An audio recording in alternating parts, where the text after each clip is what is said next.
Testing. Good morning. How y'all doing this morning? All righty. Good morning. My name is Jaleel Young. For those who don't know, uh, I'm a hospitality staff employee. Um,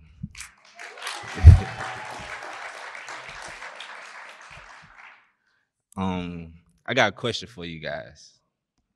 How many of you guys like surprises? Show of hands. Pretty much the whole room. Good. Well, that means this life-size Jack in the Box is sure to catch and keep your attention. Today, you're going to explore the heart and the mind of a man who stands on morals, values, and principles. A father who made a commitment to his beautiful daughter to love, cherish, and protect her by any means. A brother, a son, and a CEO. But most importantly, a believer in Christ. Since the first day I came here to Trinity in December 2018, this guy welcomed me with open arms, along with a little rookie hazing on the pool table and right here in Williams Hall. Man, I learned so much and grown so much in these past 5 years as a man. That's mainly due to the mentorship and the guidance of our guest speaker. They say God works in mysterious ways, and I can bear witness to that statement. I'm so grateful for the times I got to pick his brain, and I'm excited to see what the future holds for this God-fearing, hard-working young man. So without further ado, I would like everybody to stand to your feet and help me give a warm round of applause to my friend, my brother, my co-worker, and sometimes my therapist, TreVarius Worthy.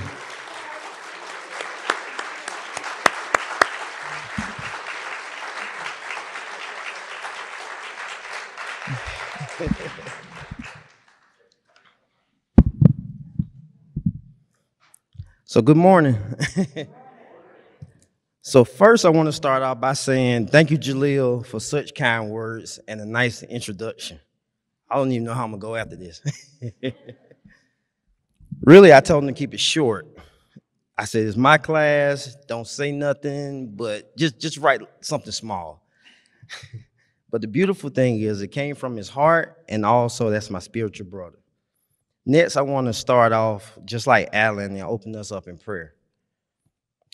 I want to do it just like we're doing staff meeting, Rebecca, from the heart. So, Father God, thank you for this extended family that's in front of me, filled with members, staff, and hopefully new members. Thank you, God, for the faith, the size of a mustard seed, and the courage to get up here and even just stand here and talk. I want to thank you for Velma, Alan, and so many others of the Door Ed Committee that believed in me and gave me the strength to even get up here and try. Amen. So recently, while I was studying, I learned that length don't always mean strength. So the reason I wanted a short prayer is because it came from my heart. So there's no wrong or right answer. In my prayer, you'll notice that I called you guys family instead of members. The reason why I use the word family is because you can't pick your family, and you also have to love me even if I mess up here. Another thing you'll notice is there's no props. I don't have on a fancy suit, and I didn't do a PowerPoint. I've been studying on body language. That's been my number one thing all week. So I walked in an empty room, filled with chairs, just started talking, smiling, talking to the wall, talking to God, talking to the ground, talking to anything, just to practice to get up here. So since this is my class, if you have any questions, feel free to raise your hand. We don't have any rules, just blurt it out. I'm gonna stop. I'm gonna stop mid-class if you need me to. So before I give the details of my story, I wanted to talk about fear versus faith. So fear is simply, the short meaning is an unpleasant emotions.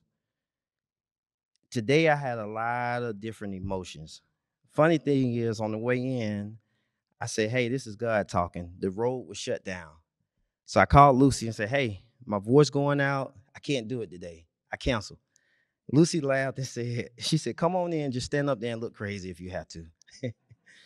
I said, perfect. I just come on in. I guess I don't have a choice. But they gave me a good time to go in my office, reframe, and just think. So with fear, I also stayed up all night just practicing over and over again. Each time I practice, I said something different. I write it down, I practice it again. I went on YouTube all night just to study. I even studied children videos to see how kids do it. I'm like, how do they do it? They make it look easy. So I just got up here and just said, I'll just do it, which is good. But I also noticed that Trinity had a great YouTube page. I don't know if any of y'all saw it yet. Show of hands, anybody? So after this, I want to challenge everybody to go to YouTube. The Trinity, it's on the website. Just had to.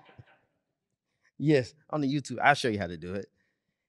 But also, I noticed that 47% of Americans are scared to do public speaking.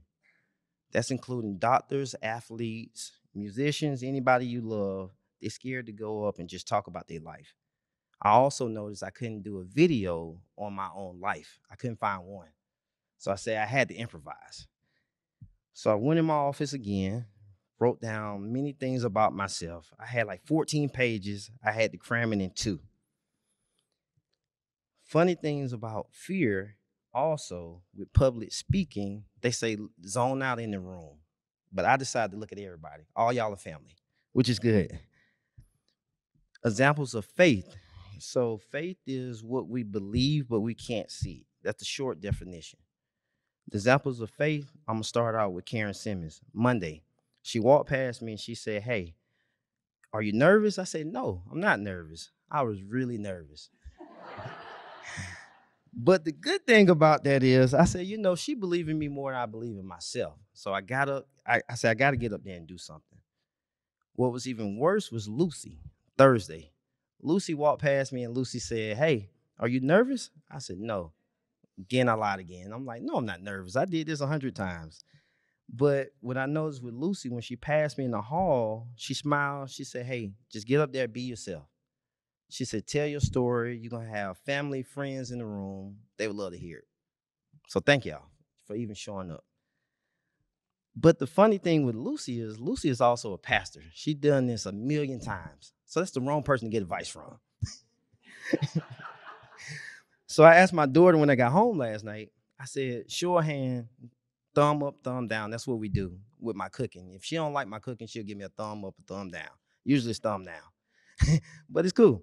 So I said, hey, I'm going to practice this in front of you. And before I knew it, she was asleep. And the reason she's not here today is because she decided that she wanted to get her hair done instead of being here for her dad day. Yeah. So that's what happened this morning. But the good thing about anxiety, if you replace anxiety with a positive word, so instead of saying I was nervous, I said I'm gonna do great. And one thing I noticed in my last staff meeting, when I announced I was gonna do speaking of faith, Rebecca smiled and said, I'm very happy for you.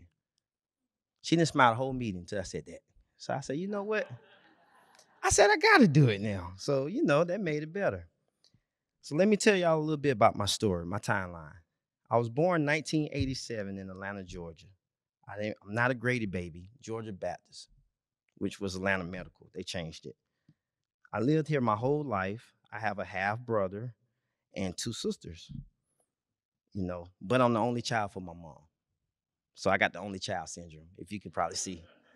I buy a lot of shoes and clothes, and I don't like you touching my stuff. Even when I order lunch, I'm like, hey, don't eat my fries, just I'll order you some. but you know, I can't help it. I graduated in 2005 from Avondale High School.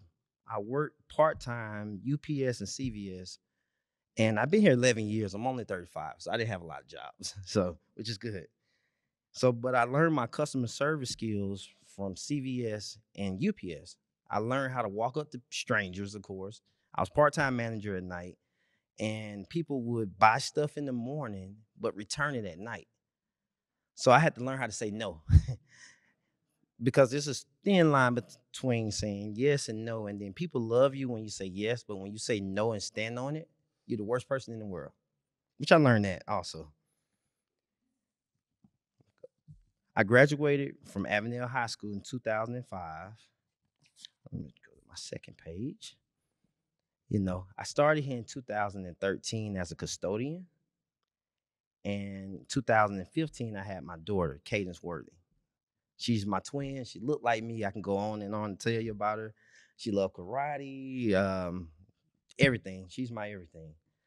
So, like I said, she didn't want to come today because she had a hair appointment. We'll try it again this week. Maybe she'll come to VBS. We'll try something next week. But she is amazing and she changed my life. In 2018, I got promoted here as operation manager. I didn't even want it. If it wasn't for my colleagues encouraging me to give it to me, because I said, hey, I love what I do. I come in part-time, I can go home, cut me a few yards, go home and sleep. I said, why would I challenge myself to do something better? That's the exact words that Pam Drizel told me. She said, why don't you do it not for you, but do it for everybody else you can help? That's why I took the position. 2021, I got moved to the building engineer, which I'm a part of the property committee, which I love. You get so many bright ideas with so many different people, and people just believe in you. They pour into you. I never thought it, but they really do. They'll give you, they might say, hey, tomorrow we're going to redo. I'm going to use Rebecca. Last week she said, we're just going to redo the D building. She looked right at David Caldwell. She said, hey, I need you to, just help out with it. The good thing about David, he always helped me with everything. So it's like having a cheat sheet at a job, which was beautiful. Okay, enough with the timeline. I don't want to put you to sleep. But I currently own and operate a cleaning service, which I love doing. My hobbies is basketball, shooting pool, and raising my daughter, which is a task every day. Depending on how she feel, she kind of run the show. So, which is very nice. Funny thing is, when I first had her, Tom Adams Sr., I was looking for him in the room. I see Junior, but I don't see Senior. But but Tom Adams Sr., he came to me one day. He said, how's the baby doing? I said, man, I'm tired. He said, not you, your daughter. He said, stop whining. He said, you stayed up all night. He said, but the good thing is right now you have full control over her. So enjoy it while you can. And that's the best advice I can get. I just toughed it in at that point. But from that day on, that's the beginning of my faith journey. I wanted to do better in life, and I wanted to do better for her. So I knew right then and there, a small seed was planted inside of me. So what I did was I started my business. I had Jaleel literally take 1,000 pictures of me just to post online. And one thing about social media, you will see other people's lives and think it's going to be yours overnight. And what I learned is I said, hey, I'm not becoming a millionaire overnight. We all think we'll do that, right? So I had to delete the social media and live in my own purpose. The good thing about purpose is everything on this earth serves a purpose. So I had to learn mine. Another good friend of mine, I have so many friends here. She's standing in the back of the room, Patty Hines. So me and Norman used to love going in her office. Well, really, Norman a little more than I used to. But we used to go in there, we call it our afternoon therapy sessions. We'll sit in the office. I would eat all the candy she had on her desk. And even with the new guys, I say, hey, I don't like the chocolate. I eat the Starburst. She buy it just for me. That wasn't true at all. Patty would say, hey, come in, get whatever you want. But one day, I walked past her office. Usually I go in and speak to her, and I say, hey, I was really dry with her. She said, hey, she was on the phone. I said, thank God she on the phone. I don't really want to talk to her today. She looked at me and she said, come in and sit down. What's going on? I said, Patty, I wanted to know, why am I here at this church? I just really need to know why. She said, I think your purpose in life is to help people, T. So from that day, as soon as I got up out the chair and walked out of her office, I felt a warm feeling on the inside. So I went and got a drink of water just to wash the feeling away. It didn't go away. And it kind of like, how you have a seed inside of you. I watered that seed, but it made me want to do better. It just made me want to do better. So I went back to her and I said, you know what, Patty, I think you're right. Even though I tried to avoid her, I couldn't get that feeling out of my head. I was like, you know what? I'm going to try harder, try harder, try harder. I forgot she was a teacher back in the day too. So that's how she saw me sneaking out her office. That was another good thing about it. But when I learned about purpose and environments, just like plants, God will put the right things and people around you. That's how I developed my life. So even with this environment I'm in today, I learned, I'm here for a reason. Just like plants. Y'all water me, you should watch me grow. I was only 29 when I was trying to discover my purpose. Now I'm 35. I'm a little smarter, not a lot smarter, but I'm learning everything I do. Step out your comfort zone, give it 100%, and just smile, and it's gonna be okay. Even with today, I was like, I didn't know what to say, what to do. I'm like, why am I here? Why did they ask me? I'm like, it's 1,000 other people got a million stories. Why did they ask me? I started, like I said, this morning, I called Lucy. Lucy didn't go for it. Lucy said, just stand up there and smile. But I didn't want to let y'all down because so many people got out of bed, even online, which Alan just scared me and said, hey, this is live stream, right? You got one shot. He said, man, you got one shot. And I'm saying, really? I said, why they practicing on me? He said, who else? So, which is good. But, I just wanted to say, hey, I channeled that fear, turning into faith, and also traded anxiety for courage. So that's why I'm here today. If y'all have any questions, like I said, feel free to answer them. But even with my faith journey, the small battles, every day I go through, I just still come in, smile, and give it the best shot.